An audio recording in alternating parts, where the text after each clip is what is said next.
Assalamualaikum warahmatullahi wabarakatuh. Bismillahirrahmanirrahim. Nahmaduka ya ghafuru ya syakuru. Mashalli wa sallim barik ala sayyidina maulana Muhammadin wa ala alihi wa sahbihi asma'in. Nama ba'du. Kula niki cerita ibadah sing ringan-ringan mawon. Tapi dadekne mlebu swarga. Amin. Terus kula badhe cerita siji mazhab Hasan Syadzili. Terus Hasan Syadzili niku thariqah sing dianut Gus Wafi. Kula nggih beberapa kali dapat ijazah saking Mbah Mun, saking bapak kula. Di antaranipun nggih pesen teng Gus Wafi, sebagian lewat kula ziarah teng Baruzak sih. Baruzak Termas. Abdul Hasan Asyadzili niku nate pas teng dalem ditamoni pemuda. Pemuda niku ngrutu. Di kampung kami banyak maksiat, di kampung kami banyak kesalahan. Niku sepundi? Jawab Abdul Hasan Asyadzili niku ringan. Sing jelas mboten sragen. Contohnya mboten sragen. Sakjane nggih persis, tapi zaman niku dereng ngeten sragen. Kok tenggen kula kathah maksiat ngeten-ngeten. Jawab Abdul Hasan Asyadzili enteng mawon. Man ahabba alla yu'sawaha fi ardi alla yu'sawahu fi ardi faqad ahabba alla tadhara maghfiratu wa alla tadhara syafaatuhu sallallahu alaihi wasallam.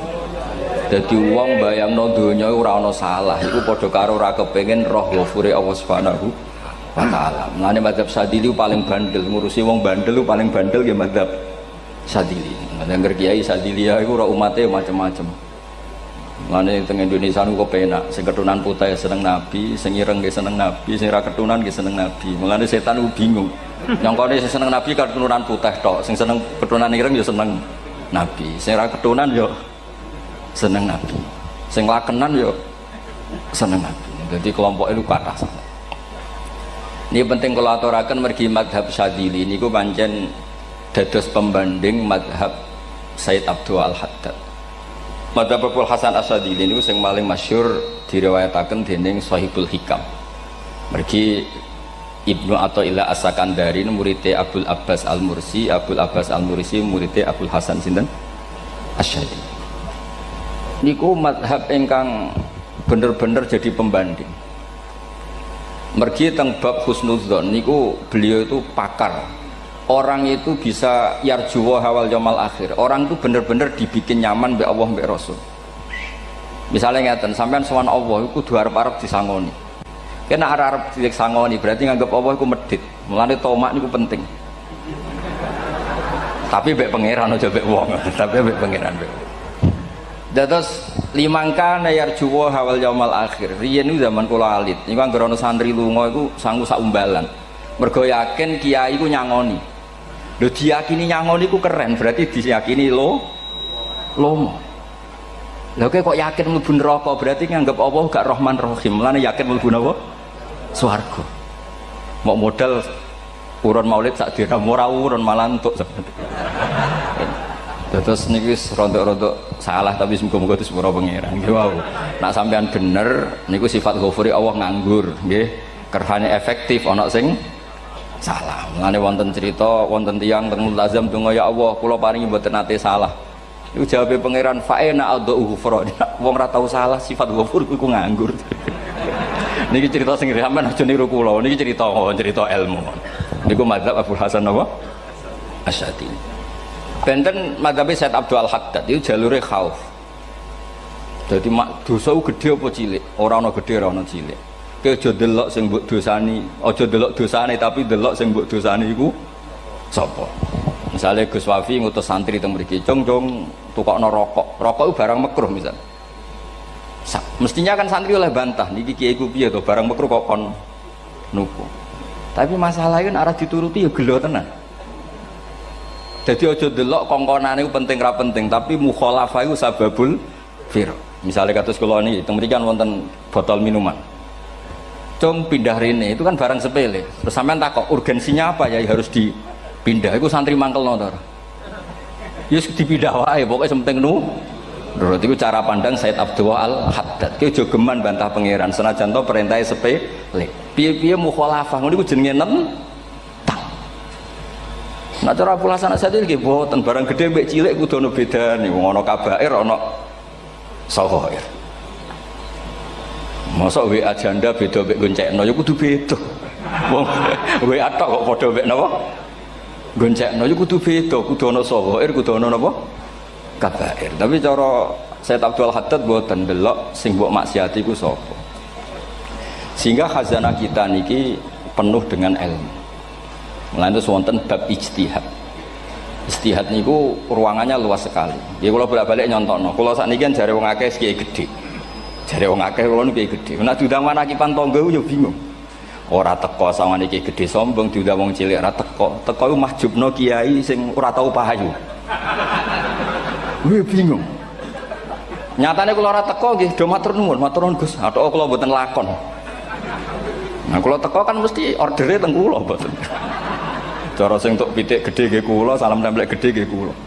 Berhubung kula ora teko ngresgeni tiyang kathah. Saiki misal wonten takok, kiai gedhe diundang musala cilik kesunatan teko apa makruh teko?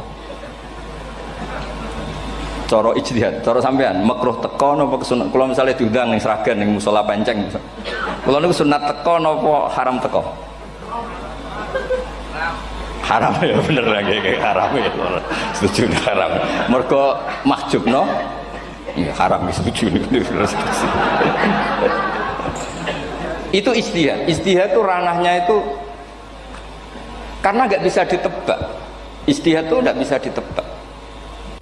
Kalau gak ada cerita kata tentang ijtihad niki betapa umat Rasulullah umat sing bejo pilihan-pilihan ijtihadnya dibenarkan. Masyhur tentang cerita Bani Quraidah. Nabi ngendikan engkau kue jogeman sholat asar kecuali sampai neng kampung Bani Quraidah.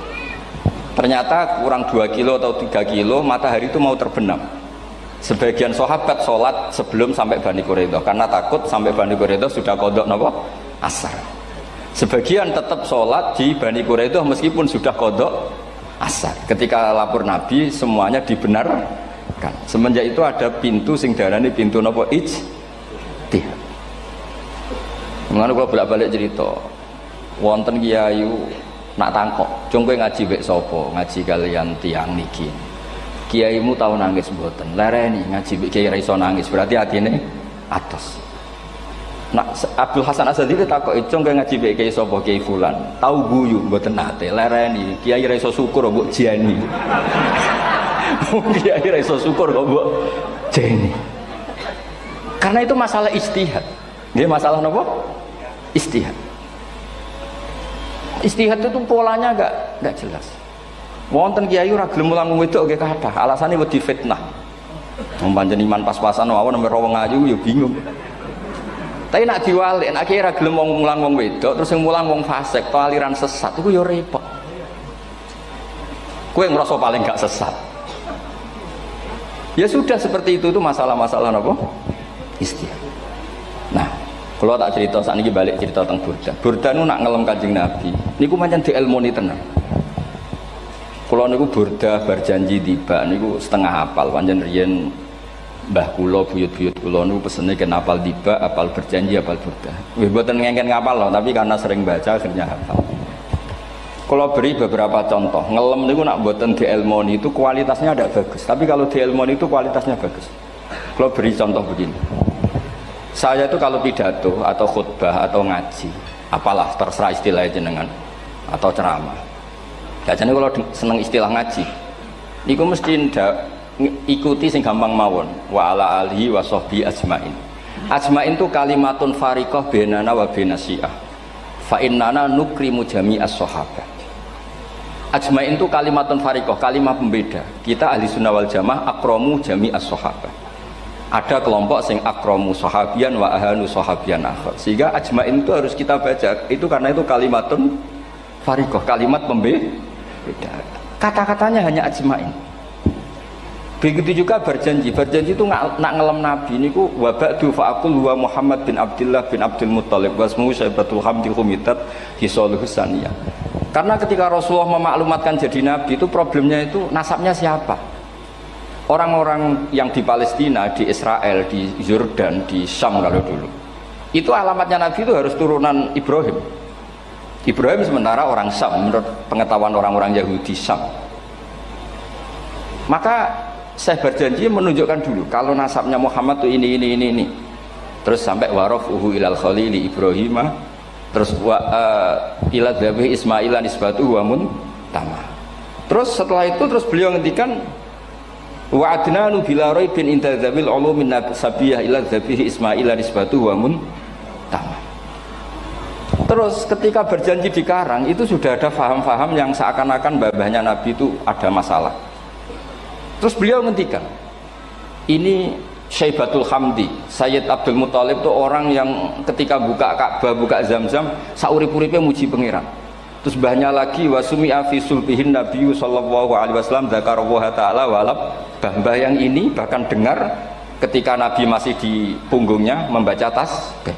Terus sampai fa'azim bihi min ikdin ta'allaqat kawakibud durriyah wa kaifala wa sayyidul akramu sallallahu alaihi wasallam wasitatuhumun. Nabi itu orang suci, makanya harus lewat rahim yang suci, harus lewat bapak yang suci, mbah yang suci, sampai ila Khalilir Rahman Ibrahim alaihis salam.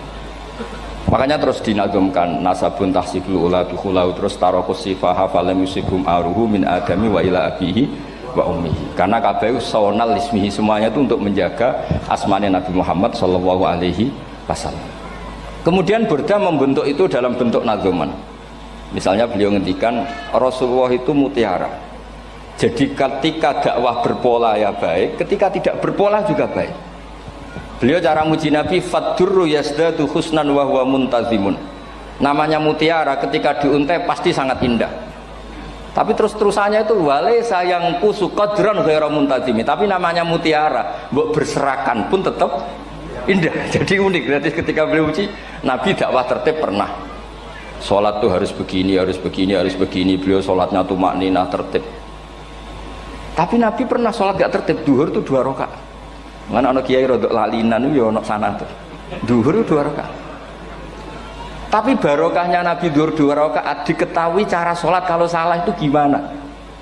Umpama Nabi sholatnya bener terus, itu akan kesulitan kita solusinya ketika ngalamin apa? Kesalahan. Makanya Nabi ngendikan ma kuntu ansa walakin unas sali as-sunnah. Itu mestine ra tau lali, tapi didesain lali biar bisa jadi sunnah. Wonten tiyang salate suwi maca surat Baqarah. Wonten tiyang badhe njupuk wedhuse lah cara Indonesia. Bareng kesuwen piambake mufaraqah. Walhasil Mu'ad matur Nabi, ini munafik di tengah-tengah sholat kok mufaraqah. Si penggembala unta ini juga ngeklaim, ya Rasulullah imam kita tidak benar, sholatnya kesuwen. Pikirannya wong ora bela imame. Ternyata Nabi gak belok sing ngangon. Afattanun anta ya Mu'ad. Wong imame wong seragen surat Baqarah. Wis pokoke kulo wae. Jadi Islam itu segampang itu, semudah itu. Sehingga wonten tiyang niku isane maca kulhu, rakaat ula nggih kulhu, saniyah nggih kulhu, pokoke kulhu. Sampai sok makmume ku mangkel. Waduh, si imam iki gak keren, mosok main apa? Kulhu. Dilaporno, ya Rasulullah ini imam yang kau tugaskan di kampung kami niku amen maca kulhu, Mam. Ditimbali mbek Nabi, kenapa kamu baca kulhu terus? Li annaha sifatullah, karena itu sifatnya Allah. Maka saya senang mengulang-ulang sifatnya. Terus kata Nabi, saya barusan dikasih wahyu Allah bahwa Allah mencintai kamu karena kamu mencintai surat Qulhu. Nah ini ijazah yang seragam ini niku apa? Nanti maca timbang maca idza samsu kuwirat bulet ning tengah. Jajal ampun tak tes sakniki. Kiai paling pinter teng seragam kan maca idza samsu kuwirat di depan umum. Mungkin nak dhewean roh tapi nang ngarepe Habib Doa ngarepe Gus Wafi meriang nak muntir. Wah, ngoten niku kula ndek kanca niku imame level desa, bareng imami teng kecamatan salat Id. Mersiapno surat Tabarakalladzi biyadil mulk. Suwengi diapalo lanyah sampai ambeke hafid. Niku nyatane nggih malah klirune fatal, malah lali ra maca Fatihah. Saking semangate ben ketok imam keren maca surat napa? Tabar. Jadi yo ribet. Terus kula suwun seneng Nabi niku kados senenge para ulama. Niku nak nyipati Nabi niku gampang. Kula niki beto kitab Saraipun Burdah kalian Saraipun Barjanji. Niku kalau ngelem Nabi niku sederhana sebenarnya. Tapi itu yang mengena. Bisa ulang lagi niku sing mengena. Misalnya dawe Imam sing aran Risalah Qusyariyah. Tegene Bukhari ini cerita Bukhari. Nanti semua Nabi ketika di akhirat tuh nafsi. Jadi roh prahara kiamat itu pun gak dinyali mau muni nafsi. Nabi ini cek kober ngendikan ummati umat. Ketika semua nabi ku pelo wis ra iso muji pangeran, Nabi Muhammad di depan Allah tesih saged muji. Fa ahmaduhu bimahamida allamani ha rabbi. Ketika nabi lain sudah tidak punya nyali bilang alhamdulillah, Rasulullah masih punya nyali bilang alhamdulillah. Sehingga fa Muhammadun ahmadu min ghairi. Hampir semua ulama ngendikan ahmadu yang Muhammad itu af'al tafdil. Fa Muhammadun ahmadu min ghairi. Ketika nabi lain sudah tidak bisa atau tidak punya nyali memuji Allah, Nabi Muhammad masih berani memuji Allah ketika mahsyar. Karena logikanya begini, kira-kira pikirannya nabi-nabi ini wis kiamat, berarti amal wis ditutup lah, buku wis tutup. Tapi tak pikirannya Nabi Muhammad boten ngoten. Allah itu tidak diganggu oleh apapun, tidak kena atau tunduk sama konstitusi apapun. Sampean ra iso ketemu Allah, Allah nih pun akhirat, jenengan pun boleh macam-macam nih, pun tutup buku boten saged. Rahmatnya Allah tidak bisa dibatasi oleh akhirat. Saya ulang lagi, rahmatnya Allah tidak bisa dibatasi oleh akhirat. Makanya Nabi tetap berani mengajukan syafaat meskipun sudah finish, sudah akhirat sudah finish. Sehingga Nabi muji-muji Allah, akhirnya Allah ngendikan ya Muhammad irfa' ra'sak wasal tu'tah wasfa'tu syafa'. Sudah Muhammad, kamu minta apa tak kasih. Saatnya beliau minta hak napa? Syafaat, disebut maqamam mahmud. Dan ini kula waos kitab kersane orisinil niki betapa sayangi Rasulullah sallallahu alaihi wasallam teng kita. Ketika nabi lain tidak punya nyali kecuali mikir dirinya sendiri, jadi aku punya ngendikan nafsi-nafsi, Nabi Muhammad masih gak ada nyali ngendikan apa ummati ummati. Itu bukti bahwa nabi itu nggak pernah nggak mikir umatnya. Wala sawfa yu'tika rabbuka apa? Fatartu. Ini nabi cek jawab, fa la ardo wa wahidun ummati finnar. Kalau engkau memberi saya sampai saya puas, maka saya tidak puas dan satu dari umatku masih menjadi ahli neraka. Ini kalau waos nak sampean orang nangis kebablas.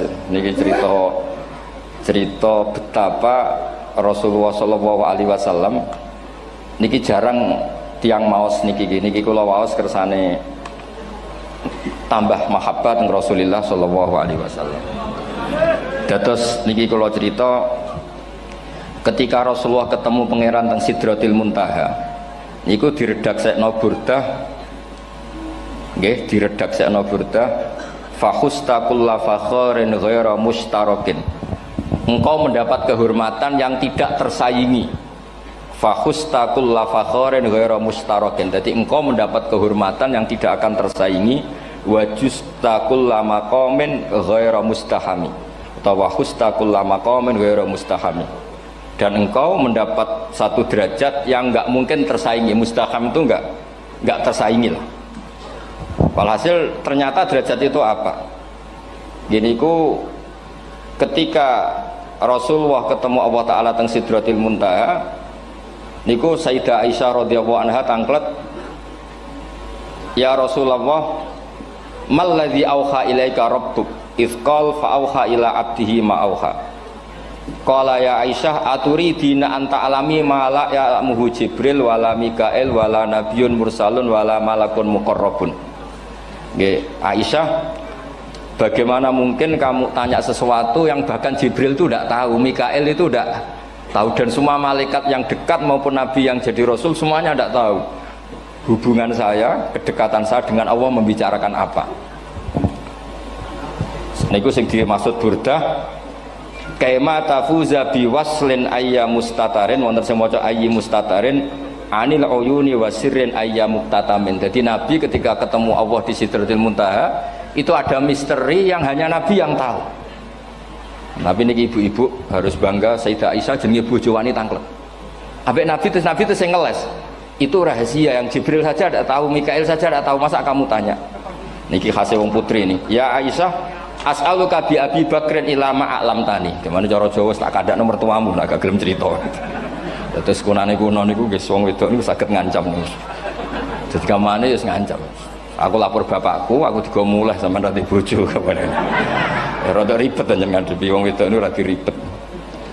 Terus faqala, akhirnya Nabi cerita, tapi ya tentu tidak semuanya diceritakan. Inni lama kuntu qaba qausaini qultu Allahumma innaka adzabta al umam ba'duhum bil hijar wa ba'duhum bil masih. Oh ya, ini halaman 63 62 teng kitab Khasyatul Bajuri alal Burdah. Ya, kitab Hasyatul Bajuri alal Burdah. Ya Allah, Engkau menyiksa umat-umat sebelum umat saya, sebagian bil hijarah wa ba'dum bil mashi wa ba'dum bil khosfi. Fama anta fa'ilun bi ummati. Lalu yang akan kau lakukan untuk umatku itu apa? Reputasi jenengan sama orang-orang yang durhaka itu selalu menyiksa. Ada yang pakai batu, yang dilikuifaksi, ada yang pakai ini. Mosok umatnya kekasih jenengan podo ngoten. Berarti Nabi ku mun nego lah. Nego supaya gak sama. Faqala unzilu alaihimur rahmah min ananis sama wa ubaddilu sayiatihim hasanat. Ndak, saya ndak seperti itu dengan umatmu. Waman sa'alani a'taituhu waman tawakkala saterusé. Terus wa fid dunya asturu alal usad wa fil akhirah usyaffi'u kafihim. Orang-orang yang masih maksiat di dunia tak kasih hak tobat, dan nanti di akhirat tak kasih hak syafaat. Engkau tak kasih hak syafaat. Mulane ini penting dingertosi bilih ukuran Nabi baik itu gampang nak sampean ngaji ngangge ilmu.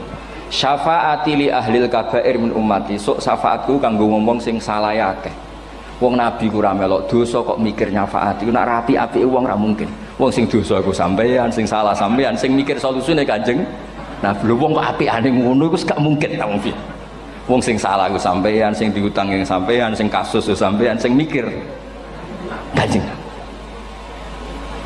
Nah, itu cara ulama ngelem Kanjeng Nabi. Mulane khodam tuhu bimadihin astaqilu bihi dzunuba umrim madha fi syi'ri wal khodami. Dadi aku ngelem Nabi iku sebagai bentuk ngelem sing dadekno dosaku ben disepuro pangeran. Misalnya kita suka Alphard, muji Alphard, suka Innova, muji Innova, suka kebun, muji kebun. Sing ribet tuh nak suka hewan, seneng kucing nggak ngelem kucing. Lu bareng ngelem Kanjeng Nabi kok ora iso. Lane jari Burdah, aku iku ngelem apa tau iso, mosok aku ora tau ngelem Kanjeng Nabi. Makanya terus beliau hidupnya, kemampuan syairnya didedikasikan hanya nggo ngelem Kanjeng Nabi Muhammad sallallahu alaihi wasallam. Makanya terus ngendikan wa muli kholasi khaira multazim. Saya dedikasikan kecerdasan saya untuk ngelem Kanjeng dan Nabi, dan itu solusi terbaik. Lalu nak ngelem Kanjeng Nabi kadang kebablasan, sampai dikritik banyak ulama karena kebablasan. Gini masyhur beliau ngendikan wala yadi ka rasulullah wa ijahu kabi idzal karimu tajalla bismi muntaqimi. Wonten naskah sing tahalla duka wau teng mriki diwaos napa tahalla napa tajalla tahalla ya. Wonten naskah tahalla wonten tajalla artosipun ngeten. Ya Allah, nabimu ini engkau gelari nabi yang ar-raufur rahim, sebagaimana yang sering disebut Habib Ali Al-Habsyi.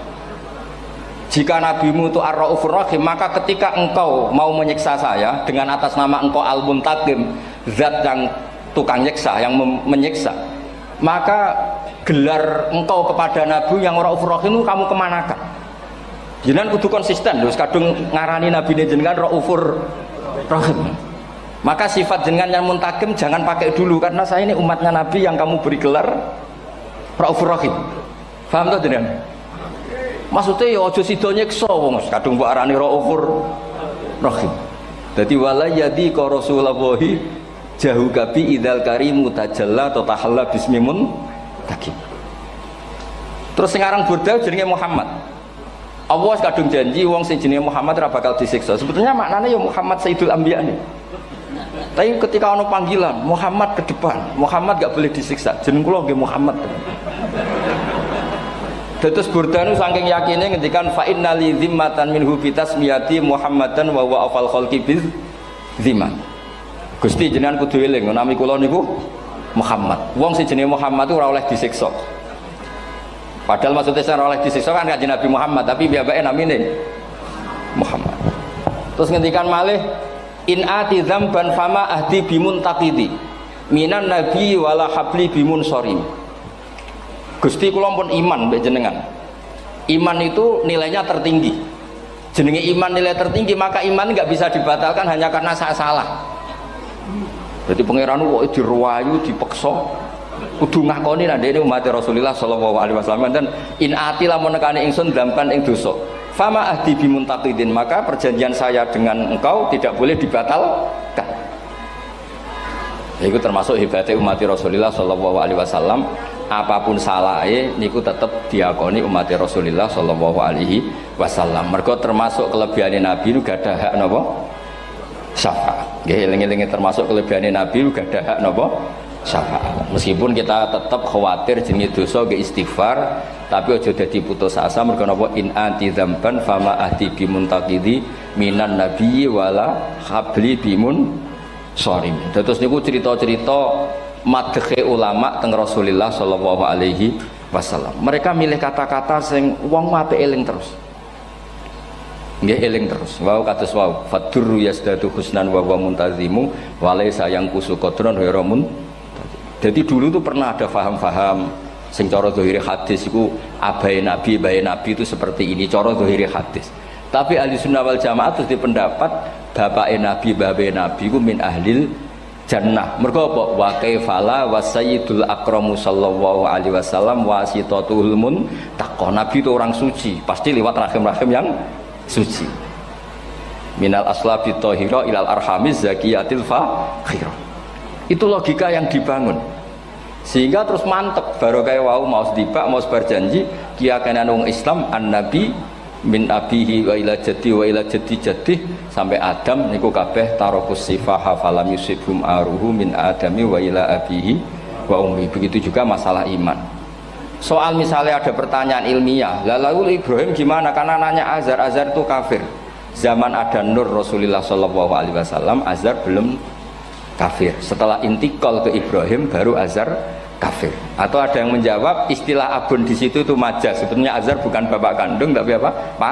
Paman. Selalu ada jawaban ilmiah dari ulama-ulama ahli sunnah wal jamaah. Tapi kalau pesen teng jenengan sementing niku mau tiba berjanji napa burdan ada 1-2 bait yang jenengan tahu maknanya. Sehingga nanti kualitas mahabbah kita, kualitas kecintaan kita pada Rasulullah sallallahu alaihi wasallam niku tambah. Misalnya ngeten, kula kan nekuni tafsir ya. Ada ayat rubama yawaddul ladzina kafaru law kanu muslimin. Niku hampir semua mufassir konsensus sepakat jeng ben nek wong Islam mlebu neraka. Niku sampean kudu donga, nek mlebu neraka muga-muga jejer wong kafir sing kecangkeman. Niku dinyek. Jarene iman nekani mau oleh jutene neraka padha wae aku. Apa meneh misale sampean hafal Quran jejer wong sing hafal jare kapit kok ora mlebu napa neraka. Kudu ana sing ngenyek. Mergo Allah nu tersinggung sakwise ana wong sing napa ngenyek. Akhirnya Allah tersinggung. Niku sing diceritakno tiba. Wa izzati wa jalali la ja'altu man akhlasa li bisyahadati kaman kadzdzaba bi. Adkhiluhumul jannata bi rahmati. Ora iso wong dekne tauhid apapun salahe wong dekne ndek tauhid, ora ngarah dadi ahli neraka selawase kaya wong kafir. La ja'altu ora bakal gawe sapa ingsun man akhlasa li bisyahadah, orang yang tauhidnya benar kamang kadzdzaba bi, sebagaimana orang yang tidak bertauhid sama saya. Adkhiluhumul jannata bi rahmat. Padahal Allah dilapuri malaikat, malaikatnya kira diprovokatif. Malaikatnya lapure wajadnahum asrafu ala anfusihim wa wajadna amalahum minadz-dzunubi ka'amsalil jibal. Jare pangeran wis timbang seputi Gusti, wanane salah tok. Reputasine salah tok. Ghairu annahum yasyaduna alla ilaha illallah wa anna muhammadar. Niku jawabe pangeran wa izzati wa jalali la ja'altu man akhlasoli kaman kadzdzaba bi adkhiluhumul jannata bi rahmati. Nah, lafat-lafat seperti ini kita akan punya harapan ketika ndelok umat sing carane iman tesih blepotan, carane salat cek blepotan, carane zakat cek blepotan.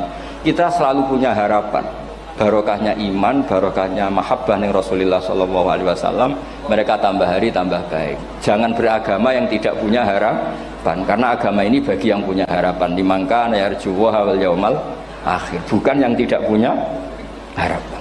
Kanjeng Nabi sekaruan nabi orang terbaik dilarani wong Taif, disiksa wong Mekah. Niku malaikat usul kula siksane ya Rasulullah karena mereka menghina kekasih Allah. Mereka ada iman. Nabi masih punya harapan. Mungkin mereka ada iman. Tapi asallah ayyukhrija bal arju ayyukhrijawah min aslabihim may ya'budullaha wa la yusyriku bihi syai'an. Anak bapak orang iman, aku cek di harapan anak putune iman. Dan sedekah Rasulullah sallallahu alaihi wasallam. Sani kata bapak era poso, anaknya melok TPQ, bareng poso juk gendong, akhirnya bapak izin melok poso. Bapaknya maca Quran ra tau. Bapaknya nekani wisuda anake hafid. Mulane bapak Isra kena dibentuk, ya arep-arep napa? Anake. Nah anake ora kena dibentuk ya arep-arep putune nganti Imam Mahdi turun nang ngoten pokoke agama niki limangka nayarjuha wal yaumal akhir. Terus kula suwun sak napa madzhab Abdul Hasan Asyadzali nggih pancen madzhab niku kathah tapi kula suwun agama teng zaman akhir dawuh Mbah Mun kudu kathah rojae. Nggih mergi walladzina amanu asyaddu hubbal lillah dawuh Imam Ghazali ar-roja yuqaddam alal khauf. Mergo roja dadekno mahabbah. Orang yang punya harapan itu lebih mudah mahabbah. Dan hubungan kita dengan Allah itu hubungan mahabbah. Ini ku walladzina amanu asyaddu hubbal lillah. Saman roh anake wakal kok hubungane putus asa mesti maksudno. Tapi nek hubungane iso wae saiki nakal so ben gak. Iso wae saiki goblok so ben gak. Senajan to so ben ra terbukti lah, penting hidup itu ada harapan. Guys, penting hidup itu napa? Ada harapan. Kata ulama ngendikan afdhalul ibadah intizarul farad. Apa-apa ibadah selalu punya napa? Harapan. Terus Indonesia yang seperti ini kita berharap akan lebih baik, akan lebih baik. Wong cilik kula niku sing jilbaban mau keluarga ketok. Saniki kathah tiyang napa? Jilbaban. Cilik kula tiyang salat di masjid nggih mboten serame sekarang. Sampeyan ra iso grutu, tapi salat tok tapi atine ngene-ngene. Wah ya ribet nak ngoten sampeyan nyoal ideal nggih ribet. Pira-pira gelem napa? Pira-pira purun napa? Salat purun teng masjid. Sampeyan ndak usah memaksa ideal, wong kita ndak pernah napa? Ideal. Terus kula suwun cerita-cerita teng tiba teng berjanji bahwa Nabi sahibus syafa'ah. Nabi nu tiyang sing peduline napa ummati. Jadi ketika Nabi lain mboten gadah nyali ngadepi hisab. Ngene niku do muni nafsi, Nabi tesih gadah nyali mikir umate ngendikan mati. Carane apa? Muji pangeran bima hamida allamani ha rabbi. Lane dawuh iki teng ulama-ulama dawuh fa Muhammadun ahmadu min ghairi. Makanya summiya Muhammadan mergo li annahu satu wasammihi idza wada'atihi Muhammadan li annahu satu madun apa? Uqbah wa summiya Ahmad li annahu ahmadu min ghairi. Ini hampir semua ulama ngendikan ketika teng mahsyar semuanya Nabi gak punya nyali untuk matur minta sama Allah. Mergo wis kiamat berarti wis nis Nabi tesih gak ada pikiran Allah itu tidak terhalangi oleh kiamat, Allah tidak terhalangi oleh akhirat, Allah tidak bisa dihalangi apapun, sehingga Nabi tetap wani jaluk pangeran. Berarti mujine Nabi ku lebih top karena tahu Allah itu tidak terbatasi. Nah karena Allah tidak terbatasi, podo-podo Allah wapian, wis tak jaluk kanggo umatku sing mati alat tauhid. Berhubung Nabi ngoten terus Allah ngendikan ya Muhammad irfa ra'sak napa wasal tu'tah wasfa tusaffa. Muhammad kepala kamu angkat, kamu minta apa saya turutin. Terus Nabi minta hak napa syafaat. Seseorang bertobat. Dulu umatnya Nabi Musa ada yang menyembah anak sapi, ijel itu, harus tobat. Itu tobatnya ekstrim betul. Kalau tobat sekarang kan cukup istighfar sama istighosah. Kalau dulu enggak, liyak tulal bari umingkum al mujrima, yang terbebas dari dosa menyembah anak sapi, membunuh yang terlibat atau pernah menyembah anak sapi. Makanya ayatnya apa? Fatubu ila bari'ikum faqtulu anfusakum. Ya, jadi orang-orang yang pernah menyembah anak sapi itu tobatnya apa? Faqtulu anfusakum. Sebab itu semua ulama berkewajiban menerangkan nasa mansuh. Sampai Sayyidina Ali suatu saat ada mubalek atau ustadz itu ngajar di masjid, ditanya, kamu tahu nasa mansuh enggak? Enggak tahu. Terus kata Sayyidina Ali, berhenti jadi mubalek, lisensinya dicopot. Dicopot, kemudian halakta wa ahlakta, kamu rusak juga merusak.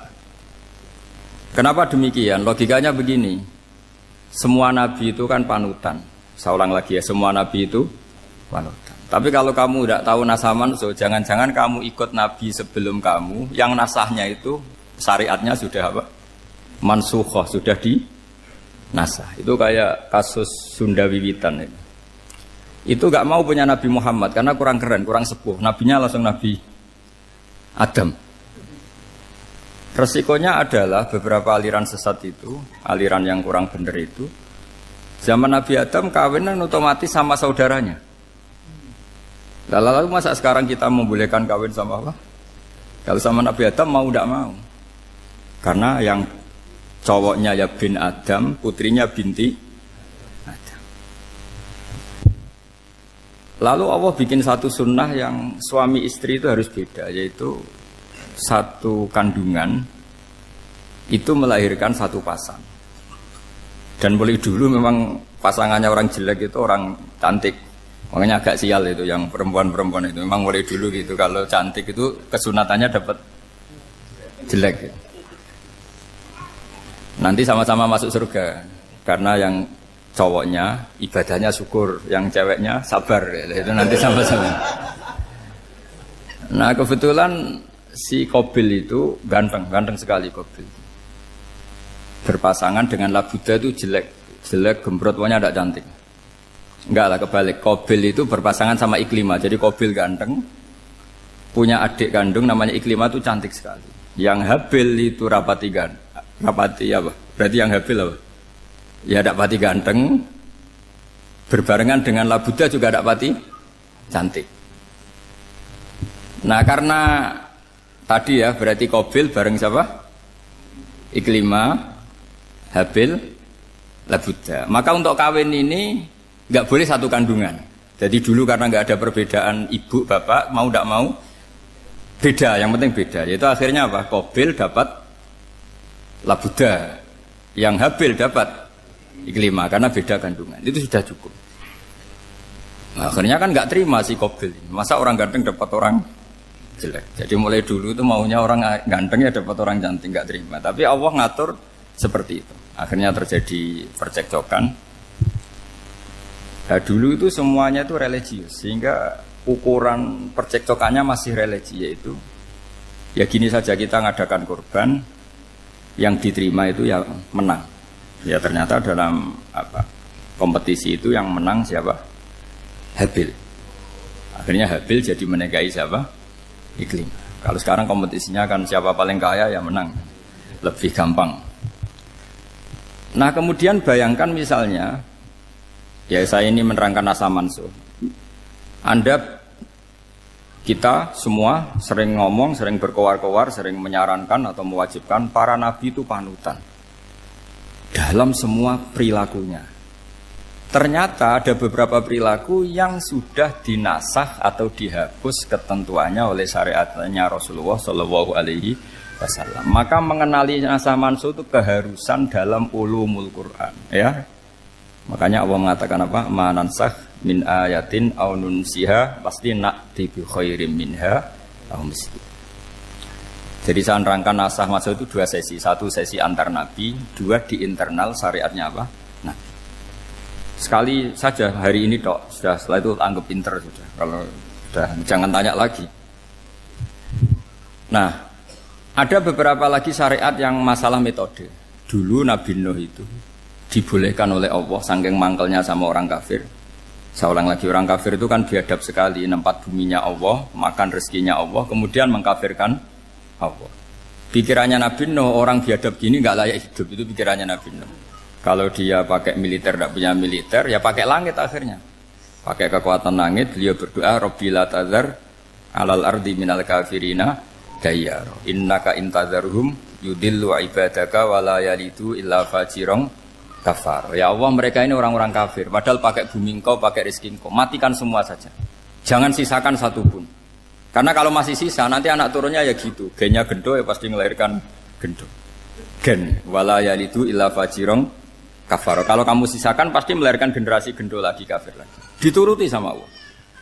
Kecuali orang 80 yang ikut Nabi Nuh. Nah orang 80 yang ikut Nabi Nuh ini selamat karena iman. Maka generasi yang sekarang ini termasuk saya semua ini, semuanya turunan orang iman. Maka kita ini punya dua status. Satu, Allah kadang manggil kita ya Bani Adam, karena faktanya kita turunan Nabi apa? Adam. Panggilan kedua adalah Zurriyataman Hamalna Ma'nu. Orang-orang sekarang itu pasti turunan orang yang ikut perahunya Nabi Nuh. Jadi nasab kita ini sudah steril. Sudah tidak ada nasab lewat kafir, karena yang kafir sudah habis. Semua orang sekarang itu turunan Nabi Nuh, yaitu disebut apa? Zurriyataman Hamalna Ma'nu. Itu sekitar orang 80. Nah, oleh Allah Subhanahu wa taala syariat seperti ini pernah dituruti, yaitu akhirnya mereka mati semua kecuali orang 80 yang mukmin. Tapi uniknya Allah apa? Era Rasulullah Shallallahu Alaihi Wasallam, Nabi kita Nabi Muhammad itu diutus rahmatan lil alamin. Ketika Nabi didustakan, diusir, disakiti, malaikat gunung, beberapa malaikat sing ahli adab spesial eksekutor lah kira-kira gitu. Muhammad Kamu bilang saja ke saya, kalau kamu ingin orang-orang Mekah Abu Jahal CS, saya hancurkan. Tapi apa kata Nabi? Saya berharap kalau mereka belum iman, anak cucunya iman. Karena bagaimanapun sperma ya atau calon bayi atau calon keturunan itu kan ada fi aslabir rijal atau fi zuhurir rijal. Jadi kalau dalam ilmu agama itu gen manusia itu disimpan di zuhurir rijal di punggung lelaki. Nanti dipindah ke arhamin nisa. Logikanya gini. Ini dengerin ya. Logikanya gini, misalnya Abu Jahal. Abu Jahal itu di situ ada orang namanya Ikrimah. Itu anaknya Abu Jahal. Itu orang mukmin. Akhirnya ya jadi orang alim.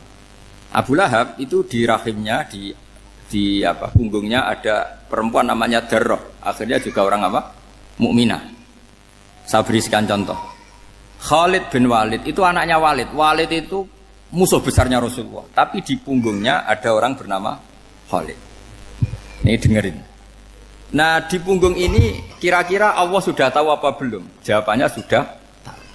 Artinya kalau ini mati atau kamu bunuh, kamu sebenarnya nggak bunuh orang kafir saja, bunuh calon orang mukmin yang sekarang masih bersemayam di punggungnya orang-orang kafir. Jadi bisa saja orang yang sedang kafir itu ada sekian calon generasi yang suatu saat mukmin. Itu syariat yang diajarkan ke Rasulullah SAW. Karena kasofnya Nabi, kasof itu satu kondisi di mana seorang Nabi itu dipertontonkan sesuatu yang nggak kelihatan. Itu dalam bahasa Arab kasof atau mukasyafa. Nabi dipertontonkan ternyata banyak orang kafir yang di punggungnya itu ada calon generasi mukmin atau muslim. Akhirnya Nabi nggak berani. Jangan bunuh. Mungkin bapaknya ada iman tapi anaknya iman. Betul, Abu Jahal punya anak Ikrimah, Abu Lahab punya anak Darroh, Walid punya anak siapa? Walid. Itu mirip seperti kita, bapak era sholat, anak ETPK sholat, akhirnya bapaknya katut sholat.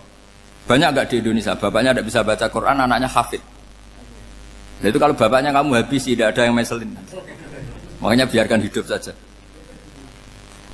Nah, artinya gini, andaikan tidak ada ulama yang menerangkan nasa mansuh, dikira syariat Nabi Nuh itu abadan mu'abbadat, selamanya lama. Jika main teror sama orang kafir sah berdasar Nabi Nuh, padahal kita sudah ganti Nabi.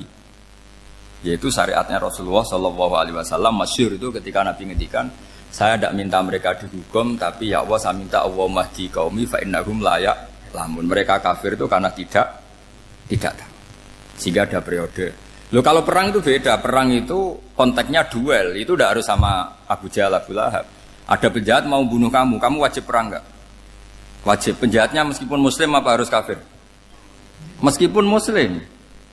Maka kata ulama fikih sebetulnya perang duel itu bukan syariat muslim sama kafir tok. Masih muslim sama muslim, misalnya ada orang mau merkosa istri kamu, terus dia pamit gini, saya muslim loh, beri hak loh. Enggak bisa.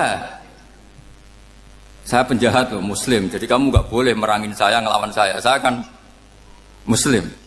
Enggak bisa, tetap harus dilawan.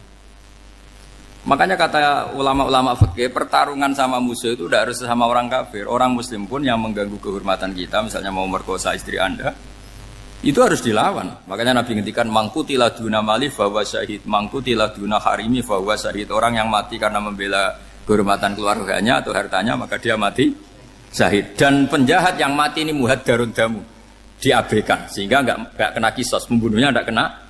Misalnya ada penjahat mau bunuh kamu duel, menang. Kamu enggak kena kisos karena ini muhaddarun damu, diabaikan kehormatannya. Padahal dia muslim, apa? Muslim. Ini perlu. Jadi ini mengaji ini agak jelimet tapi gampang. Kan kalau paham enggak paham selesai, jadi enggak baca selesai itu. Sehingga kalau enggak ada nasa mansuh, maka orang selalu berpikir, pokoknya yang penting ikut Nabi. Nah itu bahayanya kalau Anda tidak tahu detail, jangan-jangan syariat yang kamu ikuti itu syariat yang sudah berstatus mansukhoh, telah dicabut. Dan itu banyak. Makanya kata Sayyidina Ali ketika ada orang ngajar gak tahu nasa mansuh, halakta wa ahlakta, kamu rusak dan merusak orang lain. Seperti tadi pernah ada kawin itu satu turunan, yaitu era Nabi Adam. Masa kita sekarang kawin sama satu turunan, kan gak mungkin. Ya kan, pernah ada membumi hanguskan orang kafir, yaitu syariatnya Nabi Nuh. Itu dihapus oleh syariatnya Nabi Ibrahim dulu. Yaitu Nabi Ibrahim menghentikan apa? Faman tabi'ani fa innahu minni wa man asani fa innaka ghafurur rahim. Ya, kalau orang ikut saya ya Allah ya pasti golongan saya. Kalau yang masih maksiat, masih balelo, saya berharap engkau ampuni. Akhirnya banyak orang kafir tobat. Coba era Rasulullah itu semua orang kafir Mekah itu kafir. Nabi belum wafat. Itu sudah ada 114.000 mukmin semua. Jadi Nabi menangi mayoritas orang menjadi mukmin dari mayoritas kafir. Yaitu disebut wara'aitan nasa yadkhuluna fi dinillahi afwaja. Andai kan Nabi Muhammad pakai syariatnya Nabi Nuh, bisa enggak mengislamkan orang sebanyak itu? Enggak bisa kan? Maka ini penting mengenali nasab mansur. Jadi periode cara wong Jawa maksud no tuntas. Robila tadar itu, pasot tuntas itu, menghabisi itu habis di periode Nabi siapa? Nuh. Syariat itu sudah enggak dipakai lagi, yang dipakai apa? Faman tabi'ani fa innahu minni wa man asani fa innaka ghafurur rahim. Lah Nabi Muhammad ini nabi yang kena khitab anit tabi' millata Ibrahim hanifah. Jadi masternya Nabi Muhammad itu mentornya Nabi Ibrahim. Sehingga syariatnya ya faman tabi'ani fa innahu minni wa man asani fa innaka ghafurur rahim. Tidak syariat rabbila tadzar alal ardi minal kafirina daya. Jelas ya, jadi mengenali nasa manso itu penting sekali. Karena kalau tidak, Anda halakta wa ahlakta, kamu merusak diri kamu sendiri, juga merusak orang lain. Karena menfatwakan hukum yang sebetulnya sudah berstatus mansukh, hanya berdasar, itu kan syariatnya Nabi-Nabi dulu. Syariat yang apa? Syariat yang nggak pernah terhapus hanya satu, usuluddin, yaitu tauhid, itu sama. Tapi kalau syariat itu beda-beda, atau furu'iyah itu beda-beda. Itu tadi saya beri contoh, era Nabi dulu kalau ada pakaian najis dipotong, dibuang. Era Nabi Muhammad dicuci. Orang kafir dihabisi oleh langit. Era Nabi Muhammad enggak boleh, bahkan didoakan Allahumma hdi qaumi fa innahum la ya'lam. Di Qur'annya apa? Wa in ahadum minal musyrikin astajaraka fa'jirhu hatta yasma'a kalamullah summa ablihu ma'mana. Jadi kalau ada orang kafir enggak boleh main dihabisin mereka, beri peluang untuk mengkaji kitabullah hatta yasma'a kalamullah. Kalau mereka sudah berpeluang ngaji, harus summa ablihu ma'mana, harus dijamin keamanan. Ya, karena apa? Dzalika bi annahum qaumul la ya'lamun. Bagaimanapun mereka memang karena tidak tahu. Nah, kenapa tidak tahu? Enggak. Karena tadi mereka tertutup oleh kultur yang beratus-ratus tahun. Mbah-mbahnya mereka menyembah batu, menyembah berhala. Ya tahunya itu ya Tuhan. Bagaimana Anda bisa menjelaskan sesuatu yang sudah beratus-ratus tahun kan tidak gampang. Maka ada periode dimaklumi, apa? Kalau era sampean kan mosok waktu disembah saking gobloke orang, kamu lahir kan sudah nyembah Allah, tidak nyembah batu. Bayangkan kalau kamu jadi mereka. Wong perut kamu saja disuruh makan pizza sakit kok, karena saking lamanya makan sambal kan gitu. Kamu bilang perempuan Indonesia saja cantik kok, saking lamanya jadi orang Indonesia. Padahal orang Indonesia tanyakan orang Eropa, cantiknya di mana? Kamu lahir di Afrika, bilang orang Afrika itu cantik, tanyakan orang Eropa, cantiknya di mana? Hitam gitu kok. Jadi orang itu pasti terkooptasi oleh sekelilingnya. Orang Afrika akan bilang wanita Afrika itu cantik. Coba tanyakan orang Eropa, cantik apa enggak? Belas. Orang Eropa yang kulitnya gitu kata orang Eropa indah, kata sampean. Koyok anaknya kebo katanya kuda jadi. Jadi orang itu akan terkooptasi oleh sekelilingnya. Bayangkan kalau semua orang nyembah berhala terus kamu ndak, alasan kamu apa? Kan menentang mayoritas. Dan itu berat. Maka dimaklumi oleh Allah, dzalika bi annahum qaumul la ya'lamun fi manah panyeruarah. Nah, pemakluman ini yang mulai sekarang terkikis. Orang main pukul saja enggak mau ngaji. Enggak mau ngaji Quran secara kafah. Jadi fatwanya Islam kafah tapi ngajinya Quran enggak kafah. Ngambil 1-2 potongan ayat dipakai dalil. Jadi Islamnya inginnya kafah tapi ngajinya Quran enggak. Kalau kafah ya hafal 30 juz itu. Kalau mau ya, kalau mau kafah ya hafal berapa? 30 juz. Makanya saya sering bilang, saya sering dinasihati orang karena belum tahu saya ini hafal Quran. Bapak harusnya Islam itu kafah. Kata saya ya dimulai dari konsep Islam itu kafah dulu. Apa ya hafal Quran secara kafah. Jadi ini penting saya utarakan. Bahaya sekali orang mengenali Islam tanpa mengenali nasah mansukh. Karena beberapa syariat Nabi sebelum kita itu berstatus mansukh. Terus contoh berikutnya, ini naskah mansukh antar Nabi apa khusus internal Nabi? Antar Nabi aja nggak selesai nih sampai subuh aja nggak selesai. Contoh yang paling keren mungkin cowok semua senang. Nabi Dawud dulu istrinya berapa? 99. Nah itu kalau masih halal itu kan berarti jenengan tuh punya istri berapa? Wah itu kan ngeri betul. Punya satu aja repotnya gitu apalagi berapa? Punya 99. Terus kamu bilang gini, ini kan syariatnya Nabi Dawud, Nabi kan bisa diikuti. Pernah ada periode di mana seperti itu boleh. Jadi makanya mau tidak mau ngenali naskah mansukh itu harus. Kalau enggak ya kamu masih berkeyakinan boleh beristri berapa? Nah ini penting saya utarakan. Makanya Sayyidina Ali itu kalau ngetes calon mubaligh, kira-kira kalau Kemenak dulu inginnya apa? Sertifikasi apa? Mubaligh. Itu tanyanya gitu. Ta'rifun an-nassa wal mansukh, kamu apa tahu naskah mansukh? La. Jawabnya Sayyidina Ali, halak tahu ahlak tahu. Kamu orang yang rusak. Karena tadi takutnya ada syariat yang sudah mansukh dipakai. Itu tadi misalnya kita ini tidak umatnya Nabi Nuh, tapi pakai syariat Robbila tadar alal ardi minal kafirina. Terus ketiga begini, misteri manusia itu. Dan ini kita tidak pernah tahu sampai kiamat, tapi ini ilmu harus kita diskusikan. Misalnya saya ini namanya Bahauddin. Saya sekarang hidup sampai 2019 sekarang. Kan hanya Allah yang tahu berapa turunan saya sampai kiamat dan statusnya kayak apa. Donald Trump juga gitu. Donald Trump itu sekarang kafir, tapi kita tidak pernah tahu nanti turunan keberapa ada yang Muslim. Lah turunan yang calon Muslim ini diletakkan di mana kita tidak tahu. Yang jelas kalau kamu bunuh itu katut itu. Artinya gini, logika membiarkan orang kafir itu ya ada logikanya. Gitu. Logika membunuh karena mereka mau membunuh kita ya ada logika fikihnya, karena kalau kita ada membunuh dibunuh. Makanya semuanya hukum ini terus bergantung al-hukmu yaduru ma'ilatihi wujudan wajib.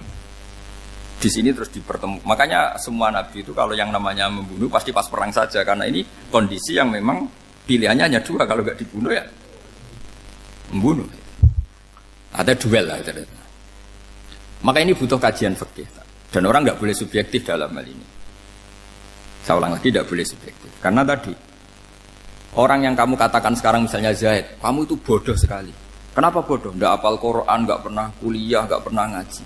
Ternyata Zaid ini bersemayam calon anak yang alim alama hafal Quran. Namanya Umar, tapi masih jadi sperma. Suatu saat Zaid itu punya anak alim alama. Kan banyak orang tidak bisa baca Quran punya anak hafid. Banyak nggak di Indonesia? Banyak nggak petani yang punya anak dekan? Petani punya anak dekan. Yang dekan punya anak naik kelas saja susahnya bukan main. Banyak kan? Nah ketika dibalik nanti ada dekan punya anak goblok, yang petani punya anak dekan, pinter mana? Kita tidak pernah tahu. Makanya ini kan ya sudah, kalau nggak pernah tahu ya bilang saja wallahu alam, kan selesai. Daripada keminter keliru kan ada wallahu alam. Makanya cerita favorit guru saya, Kiai Haji Maimun Zubair itu punya apa namanya Kiai Zubair. Itu cerita favoritnya itu ada santri namanya Soleh. Soleh itu alim alama. Orang Madura itu cara berpikir kan kalau kiai saja alim seperti itu, apalagi bapaknya. Pas bapaknya main ke pondok, santrinya ada ribuan. Bapaknya main ke pondok itu, sholat itu ya gak bener, gak sesuai sunnah Rasul lah kira-kira gitu. Sudah sholat itu gak bener, apa-apa gak bener.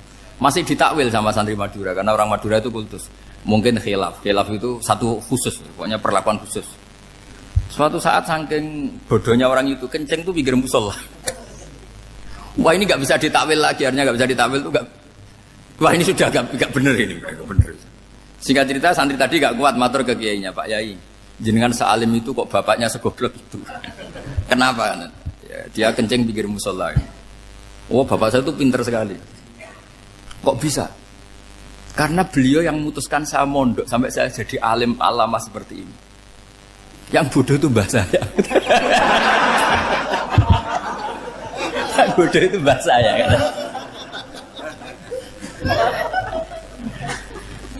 Artinya gini, sekarang misalnya Anda dekan, atau Anda rektor, atau Anda profesor, atau Anda kiai top mubalek kondang.